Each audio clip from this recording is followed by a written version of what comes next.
"He won't ever walk, Mr. Caldwell. Prepare for the wheelchair."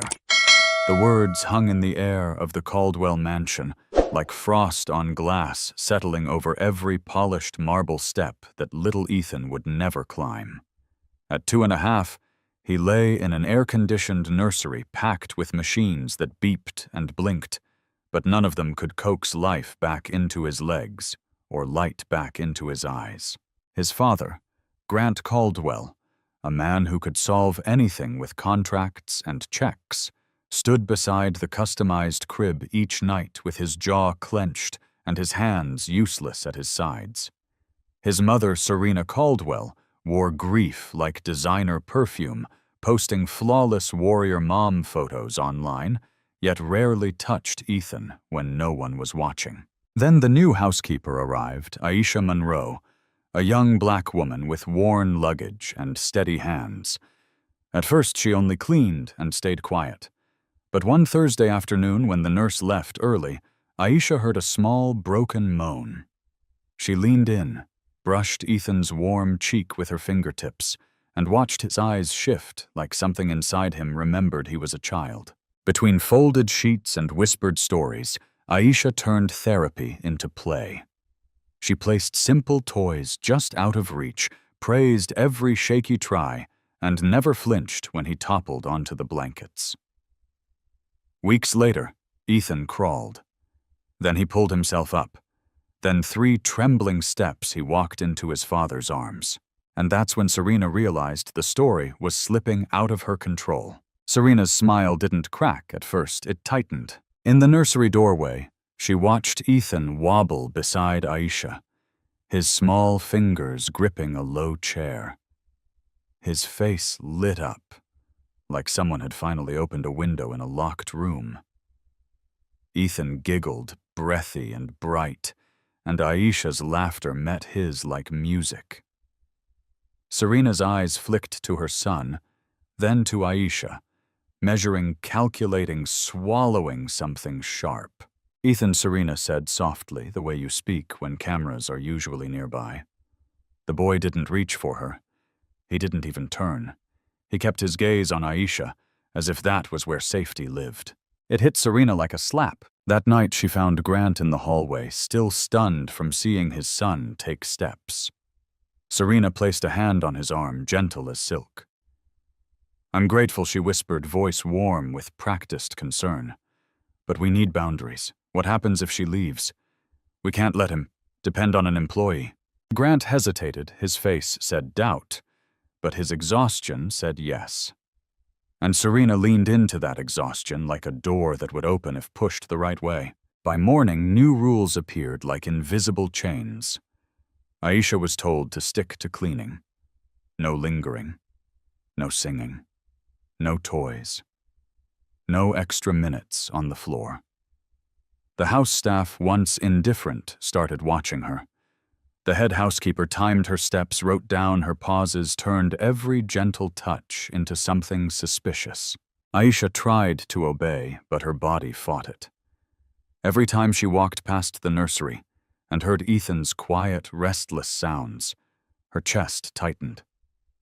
When she finally slipped in for a quick sheet change, Ethan's eyes searched the room, hope first, then confusion.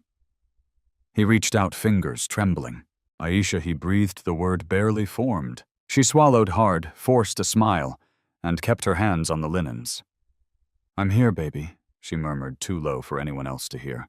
But the warmth was draining out of the room again.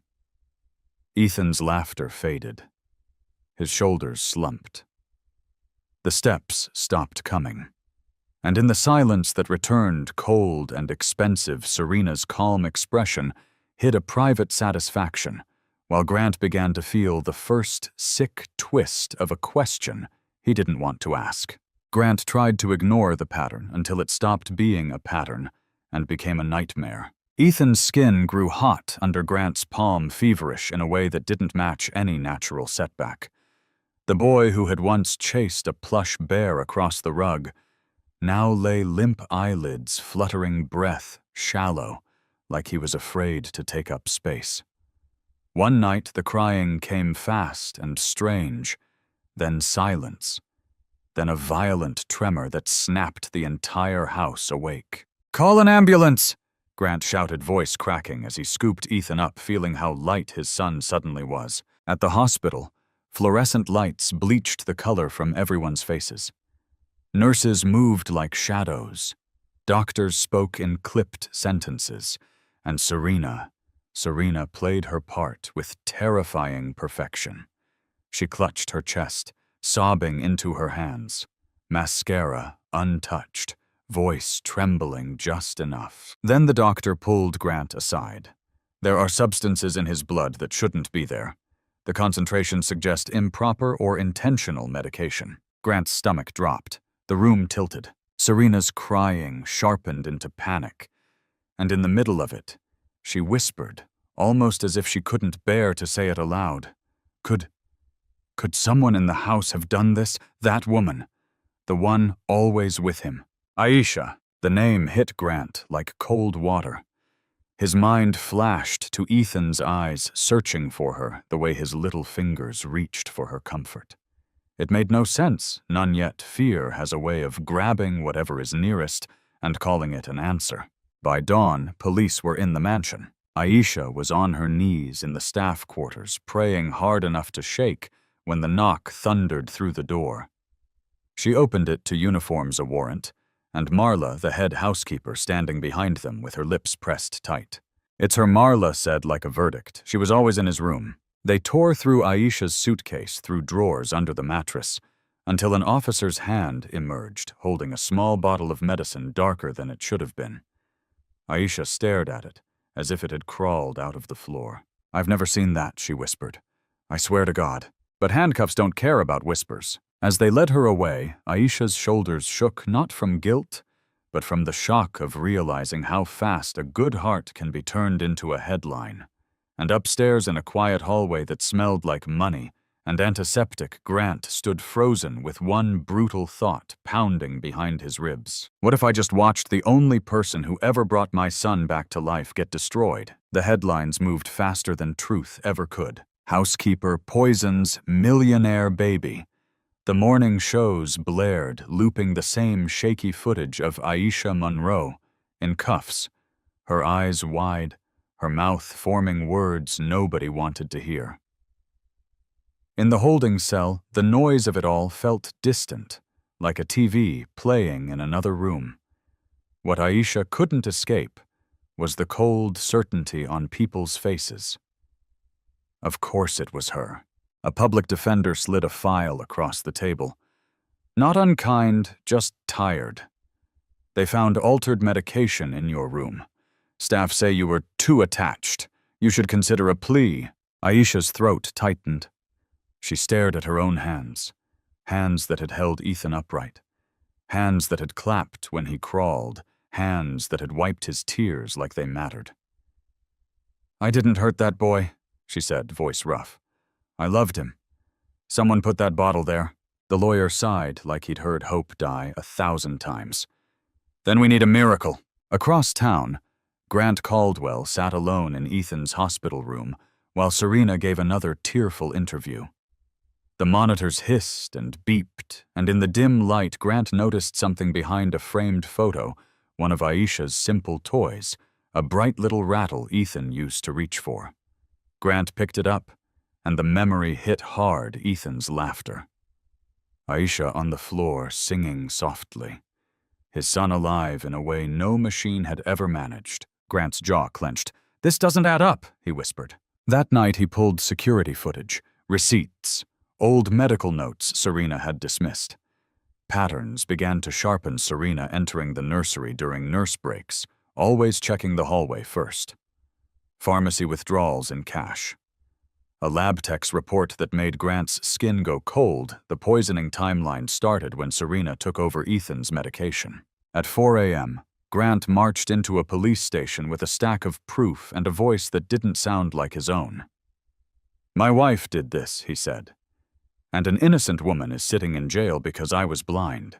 When officers came for Serena at the mansion, she tried her old tone, soft, wounded, believable. "Grant, baby, you know me." But Grant didn't blink. "I know what you did. And as Serena's mask finally cracked under flashing blue lights, Aisha, still behind bars, felt something shift in the air for the first time. Not freedom yet, but the first tremble of justice waking up. A week later, the steel doors of the county jail opened with a groan that sounded like exhaustion. Aisha Monroe stepped out, squinting into sunlight she hadn't seen in days. Her hands empty, her knees unsteady, like her body didn't trust freedom yet. The crowd wasn't there to jeer this time. Cameras still hovered, but the faces behind them were different, quiet, watchful, almost ashamed. Then she saw him. Grant Caldwell stood near the front, holding Ethan against his chest. The boy looked smaller than she remembered, his cheeks still pale. But his eyes, those big, searching eyes, locked onto her like a rope thrown to a drowning person. Aisha, Ethan cried, voice cracking on her name. The world narrowed to the space between them. Aisha's breath hitched. She moved before she thought half run, half stumble, until Grant lowered Ethan into her arms. The moment Ethan's arms wrapped around her neck, he clung like he was afraid the ground might vanish again. "You came back," he whispered into her shoulder. Aisha pressed her cheek to his hair, shaking. "I'm right here, baby. I'm right here." Grant's voice came out raw. "I'm sorry," he said. And for once it wasn't a businessman's apology. No polish, no escape hatch. "I let them take you. I wanted an easy answer more than I wanted the truth." Aisha lifted her gaze, eyes glossy but steady. "You don't fix this with words," she said softly. "You fix it with what you do next." Grant nodded like he had been waiting to be told how to breathe. "Then tell me what you need. For Ethan. For you." Aisha looked down at the child in her arms, feeling his heartbeat thump against hers, real, stubborn, alive. "If I'm in his life," she said, "I won't be invisible. I won't be silenced. And nobody uses me as a scapegoat again." Grant swallowed hard. "Done," he said. "In writing. With respect." Behind them, the cameras kept rolling. But the real story wasn't the spectacle. It was the way Ethan refused to let go, and the way Aisha held him like she'd been holding on to hope this whole time, refusing to drop it. 3 days later, the Caldwell mansion didn't feel like a palace anymore. It felt like a crime scene that had finally been aired out. Grant stood in the nursery with a legal folder tucked under his arm, watching Aisha sit cross-legged on the rug, while Ethan leaned against her shoulder, breathing in slow, safe little breaths, like he was relearning how to exist without fear. The machines were still there, but they weren't the center of the room anymore. A soft basket of toys sat within Ethan's reach. A blanket, a book, a tiny train that clicked when he pushed it. Grant cleared his throat. "This contract makes you Ethan's primary caregiver," he said, voice careful, like he knew one wrong word could break the moment. "Fair pay, benefits, your own living space upstairs." And he swallowed, eyes shining decision-making authority in his care. "If a doctor says one thing and you see another, you speak. And I listen." Aisha didn't smile right away. She read every page like a woman who'd learned the hard way that kindness without protection is a trap. Then she looked up, her gaze steady. "I'm not coming back to be quiet," she said. "Not for you. Not for anyone." "I don't want quiet," Grant answered, almost a whisper. "I want my son alive." Down the hall, the house staff moved differently, now quieter, guilty. Marla couldn't meet Aisha's eyes. And somewhere beyond those walls, Serena sat in a cell waiting for court dates and cameras she could no longer control. That night, Grant came home early. No meetings, no excuses. He eased himself onto the floor like it was unfamiliar territory, and Ethan crawled right into his lap, small hands grabbing his shirt. Again, Ethan murmured, asking for the silly animal sounds Aisha had taught Grant to make. Grant glanced at Aisha, almost asking permission. Aisha gave the smallest nod. And right there on the carpet of a house that had once been all marble and no warmth, something finally shifted. Not a fairy tale fix, not instant forgiveness, just a father choosing to stay, a child choosing to trust, and a woman refusing to ever be invisible again. In the weeks that followed, the house grew warmer, But the space between Grant and Aisha stayed careful, measured like two people walking on a floor they didn't fully trust. Grant would laugh with Ethan, make the ridiculous animal noises, even let the boy climb his back like a jungle gym. And then he'd look up and catch Aisha watching him with an expression that wasn't soft, wasn't cruel, just guarded. Some nights Ethan still woke with a sharp little gasp, fists clenched, whispering, "Don't let her take me," and Aisha would sit on the edge of his bed, humming low steady until his breathing slowed. Grant would stand in the doorway, unable to step in guilt, pressing on his ribs like a hand. Ethan, in his blunt toddler wisdom, kept pushing anyway. Aisha and Daddy Park he'd demand, tugging both their hands like he was tying a knot. So one Saturday afternoon, they went. No entourage, no staged photos. Just the three of them under winter-pale sunlight, Ethan wobbling across the grass and squealing when Grant caught him. When Ethan finally crashed asleep against Aisha's lap on a bench, Grant sat beside her, in the hush that comes when a child feels safe enough to surrender. He stared at Ethan's small shoes, then at Aisha's hands resting protectively over him. "Do you ever think about having kids?" he asked, and instantly looked ashamed. Aisha didn't flinch. She kept her eyes on Ethan and said quietly, "I used to. But stability isn't something women like me get handed." Then she turned, and her gaze landed on Grant like a held breath.